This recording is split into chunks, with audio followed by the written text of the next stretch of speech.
Hello and welcome to a very quick Friday update here, and as you can see I've got a 6mm scale GHQ Israeli tank in front of me.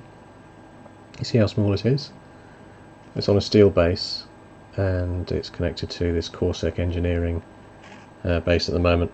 The reason for that is that it's a magnetic top and it just makes it easy for me to paint them and move them around when I pop them on there. So that's one benefit of having bases. Actually, when you're doing 6mm scale models, you can actually get in there and paint quite nicely if you put it on a steel base and use a magnet to move it around. I've done various things in the past in other videos actually where I've shown using this connector as well. This is a Ninja Magic connector, and I've used that to put models on there, and this piece of brass rod is very handy then to move a figure around while I'm airbrushing it or painting. So there you go, that's just one benefit of using magnets.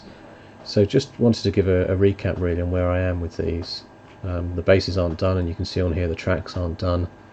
In fact, it's got its decals on there, but it hasn't had any sort of highlighting work done on that detail.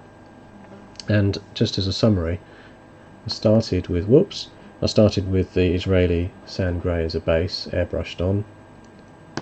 Then I used the Model Air Cam Light Green, which gives it that light green result. And then finally I used this AK interactive filter. I actually had some trouble with this filter because the pigment falls like a sort of heavy sediment to the bottom very quickly, and to make sure it's sort of mixed up you have to shake it a lot, which was frustrating because I ended up doing about 2 or 3 vehicles and then having to shake the bottle again to make sure it was dark enough brown. Because it's an enamel, it goes on very nicely as well against the acrylic base colours, and it avoids it looking too candy appled, which can happen if you go on with a heavy brown wash. So I don't know if you can see towards the back near that sort of sun logo here, there's some very subtle shading has gone in between those panels, and that's just that filter washed on there. So that's what's got me to this stage, basically, just these three paints, which is the convenience of doing a airbrush job really. It gives you quite a nice finish. Whoops, it's out of focus. So I do have, if I can find my other stand, a model, here it comes, which shows you what happens after the dry brushing is complete. I think the best example is probably along the sort of side panels. If I bring those in, you can see how this one's much more sort of highlighted up. It just brings that really fine detail out on this vehicle. And on the top you can see things like those sort of camera housings and sensor blisters have had just a very light dry brush on the edges that brings them out again. Now normally in 15mm I often paint the detailing on, but at this scale it's probably not worth going to the bother of doing individual painting on panels and things, especially when you've got a camo that's already breaking up the sort of silhouette of the model. So dry brushing's the way it is. If one other thing you can sort of see here, which I just wanted to show off before moving on, if I remove that one, it's already had its dry brush, and just sort of show you how something as simple as just painting the tyres in a tyre black has brought on this model again. It looks rather sweet really with the very tiny tyres in there, and yeah, that's better. Bring it into focus a bit more. It's still got a lot more work that's needed. You know, around the back here I may do some rusting on things like that can. I don't know if it's part of the exhaust or not, and just grubby up the back panels there as well. Of course the aerials aren't done either. I'm just going to do those at sort of a jet black or a grey. I haven't done any testing on that yet. So you can just see there how much of an improvement and a step forward it is just to get that nice tyre paint on. I think the same will happen once I've done the tracks on here. It'll just sort of define the edge and the base neatly, Obviously the bases need all of their sort of desert colours and rocks and sand and things painted up as well, and then I'll put some clumps of static grass and things on there to bring it up in more detail. The other convenience of, I think I mentioned earlier about the magnets, is obviously you can paint with them like that, but obviously for storage purposes as well, if you're moving these vehicles around, and they are very these GHQ models are very prone to bent turrets and things, simply because they're very fine, so one touch on that and it's buckled. So having some form of transporting them on a base that can be magnetized is very useful as well. So I'll just, oh, here's another one that's still early days in progress, this large Battletech command center type vehicle, and you can see again the dry brushing is being done along the edges, which brings it out.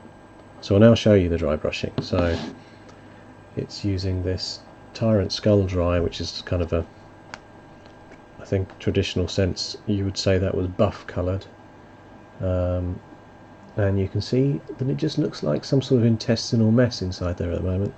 Actually it's very very much like a gel.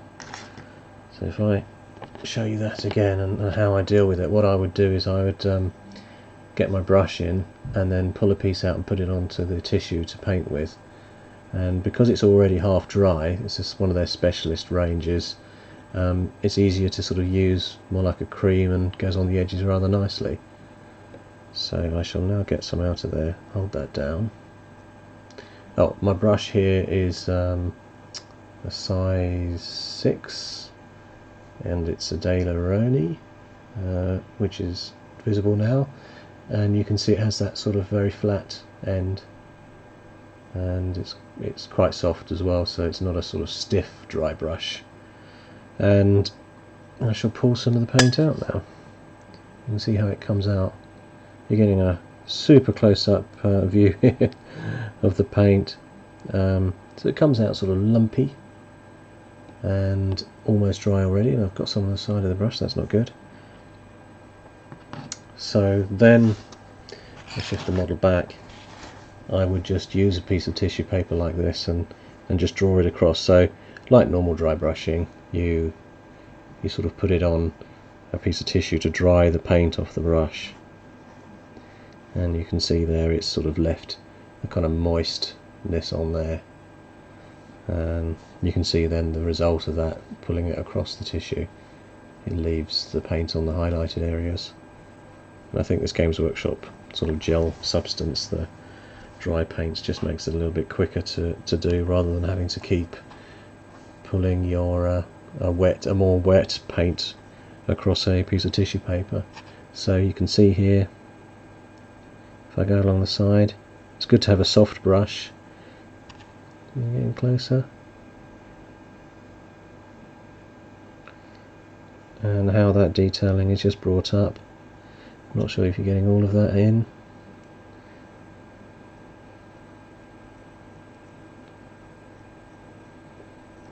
Once you've worked, what I tend to do, because I'm using this brush, this is quite flat, you find eventually you're running out of paint on one side, and then what I would do is just flip the brush around, and I know it's still got enough paint on there to give it a decent coat.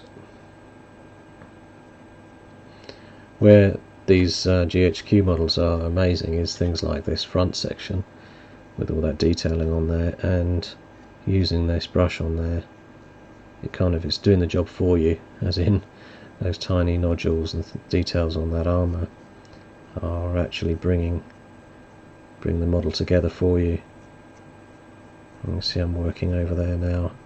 It's giving an edge to things like that. I don't know if that's a camera housing or what it is, but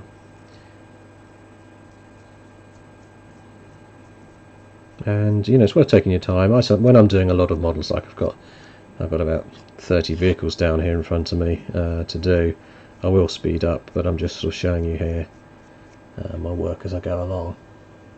So you can already see, if I point them out with the brush, those camera housings or whatever they are on the top, are already coming in. They look like they've got a nice edge to them now from the dry brush, and you can see here the panel areas have had the dry brush added. I haven't done the turret yet, and even the back has got a nice edge to it. You don't want it to go neon, so you don't want to sort of have lots of different highlights right to the edge on something like this size or this scale, but you certainly do want a nice crisp edge, and that's the benefits of really dry brushing at this scale. You know, some people might paint, some people might just do the wash and be happy with that, so I've decided to go on with a dry brush. And once I've done this dry brush, I may actually use a lighter colour again, almost like a white. I have one here actually, which is a Citadel one again, the dry. Again, this one's called Longbeard Grey, and that's almost white really in there, and that would be nice on just some areas, just to bring in some more detail. So there you go. And obviously there's lots more on here to do in terms of detailing.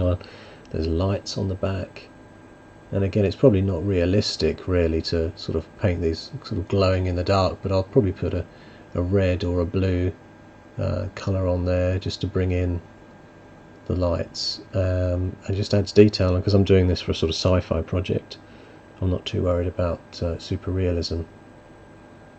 So that's it really. That's what I just wanted to show you. And now I will flip over just to show you some of the other models I'm doing. And the focus isn't going to be great, so I'm going to stick it on autofocus for a moment. There you go. So I'm going a little bit further there, turn off the auto. There you go. So you can see the various different things I'm working on here. These ones have mostly had a dry brush, and had the edge detailing done, and you can see my APC, you can see these striker mortar units, and some more of the Israeli tanks. Over here I've got more work in progress really.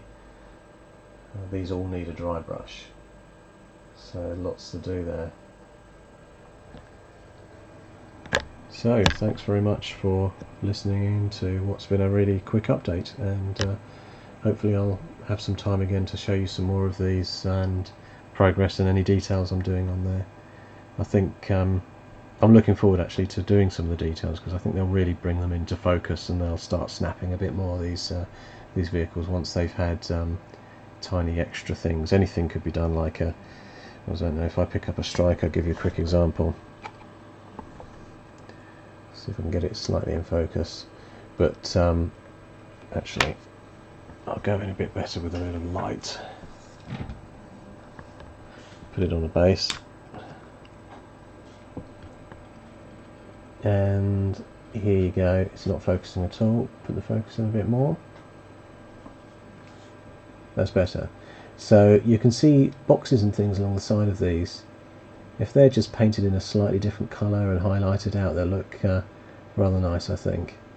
So it's just worth taking the time on those things once you've done the basic dry brushes, because they're all the quick things to do really. The air brushing, the dry brushing, the washes you can't go wrong on. They take minutes to do really. So there you go. Thanks for listening in. Goodbye.